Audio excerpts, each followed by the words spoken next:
बल्कि मैं तो मर्यादा पुरुषोत्तम राम की इज्जत करता हूं,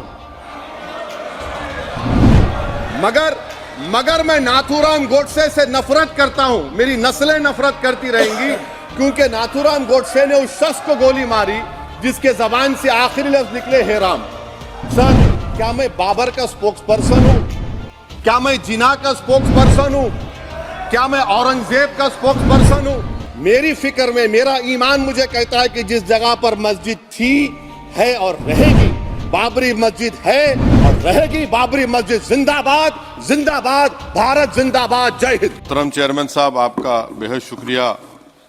मैं इस मोशन की मुखालिफत में खड़ा हुआ हूं। सर, मैं शुरुआत में हबीब जालिब का एक शेर पढ़ना चाहता हूं। आप उर्दू जानते हैं और लॉ मिनिस्टर भी उर्दू जानते हैं। हबीब जालिब ने कहा था कि हुक्मरान हो गए कमीने लोग, खाक में मिल गए नगीने लोग, हर मुहिब वतन जलील हुआ, रात का फासला तवील हुआ, आमिरों के गीत जो गाते रहे वही नामो दाद पाते रहे, रहजनों ने रेजनी की थी, रहजनों ने रेजनी की थी, रहबरों ने भी क्या कमी की थी। सर, मैं अभी सुन रहा था हमारे शिंदे ग्रुप के शिवसेना के पार्टी लीडर अपनी तकरीर कह रहे थे। कहा कि 6 दिसंबर में जब बाबरी मस्जिद को शहीद किया जा रहा था तो उस वक्त के वजीर आजम नरसिम्हा राव पूजा कर रहे थे, आप ही ने कहा, और कहा कि वो डिस्टर्ब नहीं करना। तो ये बड़ा अजीब मौका है कि बीजेपी की ताईदी पार्टी ये कह रही है कि नरसिम्हा राव ने कहा कि मुझे डिस्टर्ब मत करो, मैं पूजा कर रहा हूं, और जिसने रथ यात्रा निकाला, इन दोनों को मोदी सरकार ने इस मुल्क का सबसे बड़ा सिविलियन अवार्ड दे दिया, सबसे बड़ा सिविलियन अवार्ड दे दिया। तो ये बताता है कि इंसाफ जिंदा है या जुल्म को बरकरार रखा जा रहा है। तीसरी बात यह है कि सर, इस ऐवान में सियासी पार्टियां आएंगी चले जाएंगी, आप आए मैं आया हम भी चले जाएंगे, मैं इस जमीन की गिजा बन जाऊंगा, ये ऐवान तो बाकी रहेगा। मगर सर, मैं ताजुब कर रहा हूं कि लोकसभा मुख्तलिफ आवाजों में कैसे बोल सकता है। लोकसभा तो एक ही आवाज में बोलना चाहिए, और लोकसभा भी भारत के संविधान आइन के बेसिक स्ट्रक्चर का ताबे है। और सर, ये इसलिए कह रहा हूं कि 16 दिसंबर को ये ले कर देता हूं, 16 दिसंबर 1992 को इसी लोकसभा ने एक रेजोल्यूशन पास किया था। आप इजाजत दीजिए तो मैं पढ़ता हूं सर।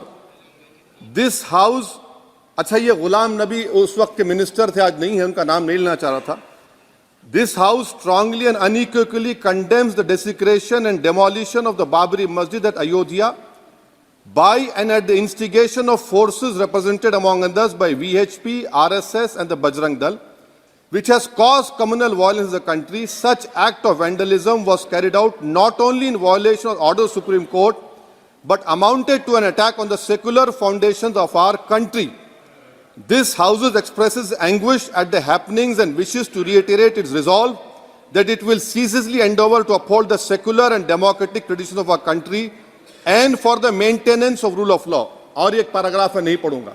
मैं ताजुब कर रहा हूं कि जब इस ऐवान ने एक रेजोल्यूशन पास किया तो हुकूमत आएगी जाएगी, और हुकूमत ये मोदी हुकूमत जश्न मना रही है जो 6 दिसंबर को हुआ। तो ये एक बात है सर। चौथी बात यह है कि सर, नहीं, 6 दिसंबर के ऊपर कोई जश्न नहीं है। राम मंदिर के निर्माण की जो प्रतिष्ठा हुई है उसको संबोधन कर रहा है, और वो सर्वोच्च न्यायालय के द्वारा तथ्यों के आधार पर दिए गए निर्णय के कारण से हुआ है। सर्वोच्च न्यायालय का निर्णय है, तथ्यों के आधार पर निर्णय है। वो विषय आपने बोल दिया, ठीक है, ओके। परंतु जो मंदिर का निर्माण है वो नियमानुसार सर्वोच्च न्यायालय के निर्णय से तथ्यों को देख करके। और एक सेकंड, आप इस्लाम के बहुत जानकार हैं, विद्वान हैं वैसे भी अब कानून के।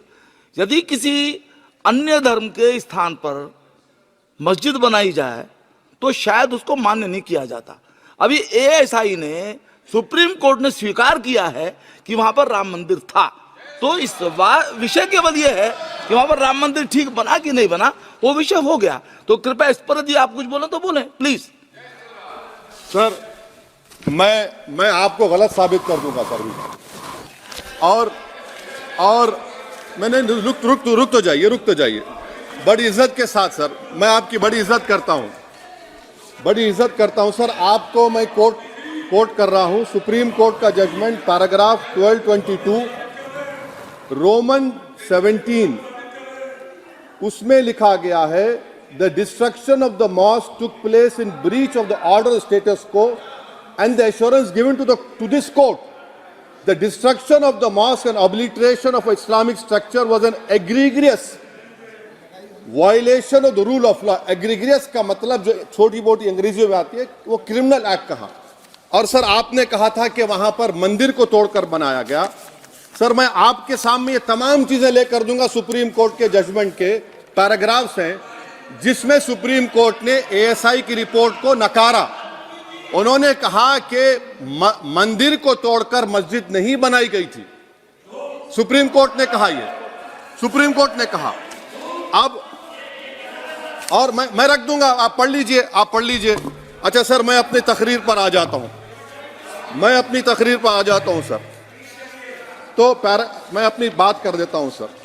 तो मैं ये पूछना चाह रहा हूं कि क्या मोदी सरकार एक समुदाय एक मजहब की सरकार है या पूरे देश के मजाहिब को मानने वालों की सरकार है? जिसको नहीं मानते उनकी सरकार है, हमको बता दीजिए।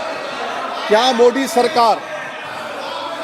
सरकार सिर्फ एक फिक्र और नजरिया हिंदुत्व की सरकार है? क्या इस देश का, इस गवर्नमेंट ऑफ इंडिया का कोई मजहब है? इस वतन अजीज सबके मजहब को मानता है। सर मेरा मानना है कि इस देश का कोई मजहब नहीं है। क्या ये सरकार 22 जनवरी का पैगाम देकर यह बताना चाहती है कि एक मजहब को दूसरे मजहब के मानने वालों पर गलबा और कामयाबी मिली? क्या आइन इसकी इजाजत देता है? क्या ये पैगाम आप जब ऐवान से दे रहे हैं तो 17 करोड़ मुसलमानों को आप क्या पैगाम दे रहे हैं, ये मैं आप पर छोड़ता हूं। सर 49 में धोखा हुआ, 86 में धोखा हुआ, 92 में धोखा हुआ, 2019 और 22 में भी इस ऐवान के जरिए हमको धोखा दिया जा रहा है। और अफसोस के साथ कहना पड़ता है सर कि मुस्लिम अक़लियत को हमेशा ये कहा गया कि तुमको भारत के शहरी बरकरार रहने के लिए एक बहुत बड़ी कीमत तुमको चुकानी पड़ेगी, और हम पर इल्जाम लगा दिया गया।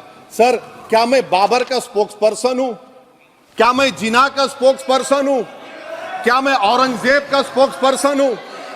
बताइए सर, आखिर मैं कहां तक आप मुझे लेकर जाएंगे? दूसरी बात यह है सर, दूसरी बात यह है कि फिर 6 दिसंबर के बाद देश में फसाद हुआ, नौजवानों को टाडा में डाला गया जो बूढ़े होकर निकले। यकीनन आपकी सरकार नहीं थी, आपकी सरकार नहीं।